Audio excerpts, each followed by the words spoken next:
Ancient Rome was one of the greatest empires the world has ever seen. Its power stretched from Britain to Mesopotamia to North Africa.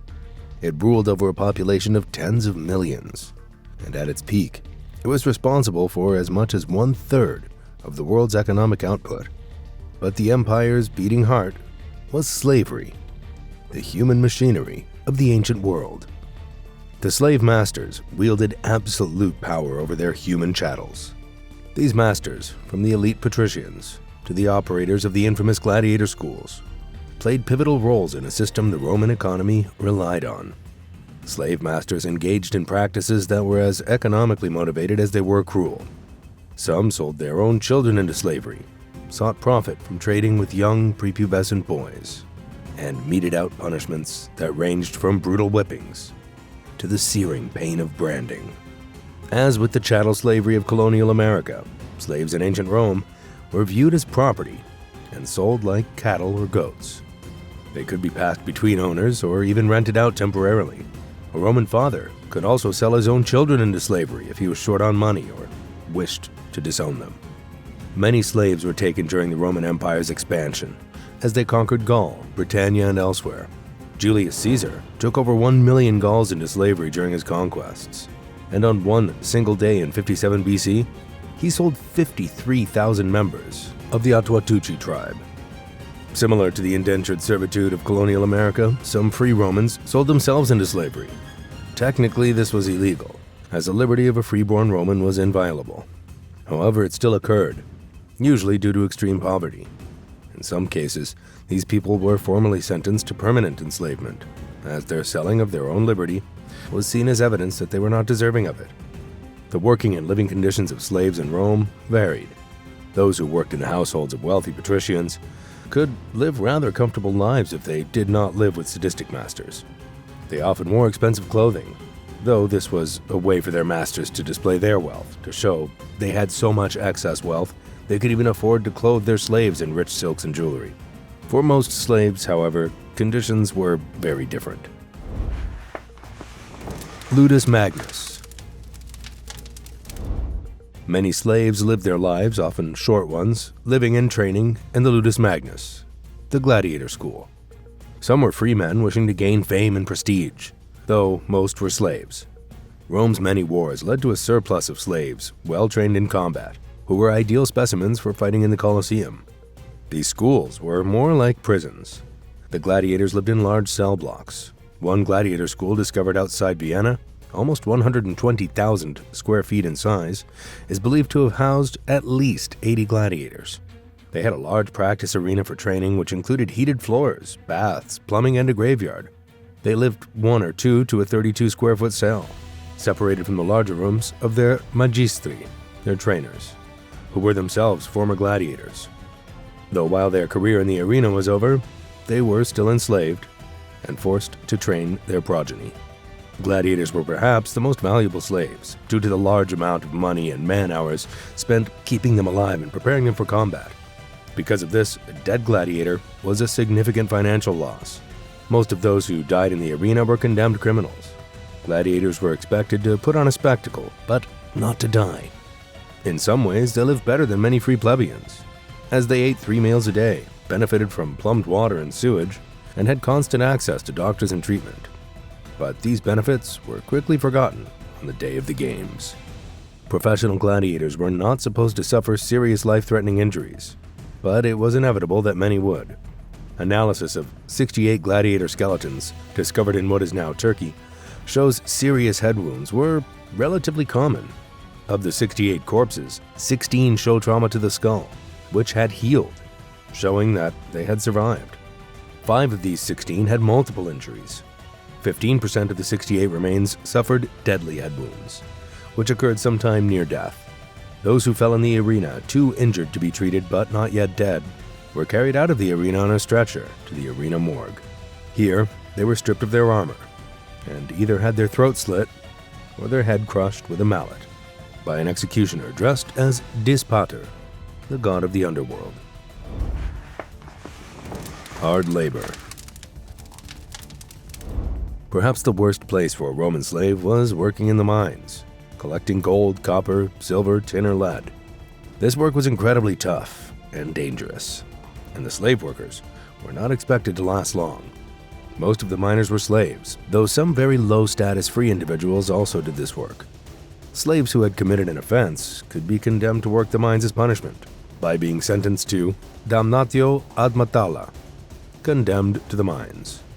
Suicide amongst mine workers was common, as the work was so incredibly dangerous and the conditions so terrible and soul-crushing.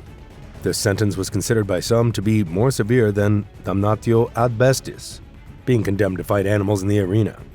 It was expected that one sentenced would die in the mines, but their pain and suffering would be prolonged when compared to those mauled to death by lions or leopards in the amphitheater. The worst kind of mine were the cinnabar mines. These great open-pit mines harvested cinnabar, a deep red ore used to produce mercury. Many of the slaves working here suffered mercury poisoning, which could result in hallucinations, insomnia, crippling pain, and serious tremors and muscle spasms. The silver mines of Roman Cornwall and the Pyrenees were also incredibly dangerous. These deep, labyrinth-like mines would often collapse. If one was lucky enough, he would be crushed to death. The unlucky ones survived and suffocated in the rubble, or were trapped in the now inaccessible shaft, left to starve or suffocate to death unless the shaft was open again in time. Sometimes slaves pierced natural gas veins, which could be ignited by the candles using to light the mine, or suffocate the workers. Diodorus, a Greek historian, says of his observations of a gold mine in Roman Egypt, "For though they are sick, maimed, or lame, no rest nor intermission in the least is allowed them. Neither the weakness of old age nor women's infirmities are any plea to excuse them, but all are driven to their work with blows and cudgeling, till at length, overborne with the intolerable weight of their misery, they drop down dead amid their insufferable labors." Farm workers' lives were particularly hard. They worked from dawn to dusk, doing heavy labor such as plowing and harvesting. At night, they slept in large barracks, where they were treated little better than the farmer treated his own cattle or pigs. These slaves and the livestock they tended to were of the same category of property, res mancipi, which meant a formal process and paperwork were required to trade them between people. Juvenile slavery. Young slaves were commonly used in ancient Rome, as their small bodies allowed them to do tasks that fully grown adults could not. The children of wealthy families enjoyed a longer childhood, focused mainly on education, though poorer children could sometimes start working in some capacity at the age of 5. Juveniles as slaves, however, were not valued much until the age of 10, when they were ready for sale or trade. Young slaves were seen as an investment by some, such as tradesmen or artisans.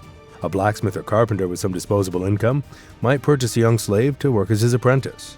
Once the child had been well trained, he could be sold off to someone else at a much higher price, as he now had skills worth money. The jobs for which young slaves could be purchased and trained were numerous: metalworking, mirror making, secretarial work, baking, accounting, even ornamental gardening and music. Young prepubescent boys were especially valued by wealthier families. These children were believed to be more hygienic due to their supposed sexual purity, and so were valued for serving food. They were also used for carrying the possessions of their master's children as they attended school, sometimes also taking lessons with them. Vocational schools specifically designed to train slaves also existed, called pedagogia, where wealthy households would send their new young slaves. Young slaves were also owned by groups of performing artists, who would use the children in acrobatics, dance, and musical performances. Punishment. For most of Roman history, slaves were physical property. They had no rights under the law, and so could be treated in the most inhumane ways without penalty. Murder, torture, and sexual exploitation of slaves were all legal, as they did not enjoy the legal protections of citizens or freemen. When slaves committed a crime, their punishment was usually more severe than what would be given to a free Roman. Slaves were considered to have no legal persona. In the words of historian Marcel Mauss, "He had no personality. He does not own his body. He has no ancestors, no cognomen, no goods of his own." Slaves were often branded with hot irons, either as punishment or as an identification tag, so they could be returned to their owner if they attempted escape. Slaves who committed more heinous crimes might be sentenced to many lashes from the flagellum. The slave would be tied to a beam and have heavy weights tied to his ankles to prevent him from moving. The whip was studded with metal buttons or sharp shards of bone or ceramic, designed to cut deep into the flesh. These wounds, if survived, would result in heavy scarring. The punishment was sometimes fatal, with victims either dying from the lashes themselves or from infection following the punishment. Perhaps the most infamous punishment for slaves was the mass crucifixion during the Spartacus slave revolt.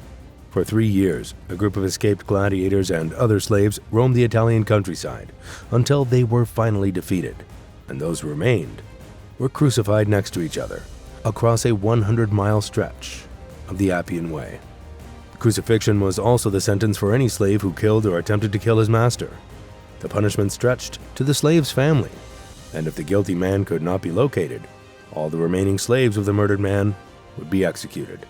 Social standing was an important part of Roman culture, and so public humiliation was seen as punishment. For relatively minor offenses, some slaves might be put in the stocks, bound to a wooden frame in the middle of the street so that passers-by could humiliate and insult them. A similar punishment had a fork-shaped log bound to the back of the offending slave, who was then forced to wander the streets in shame.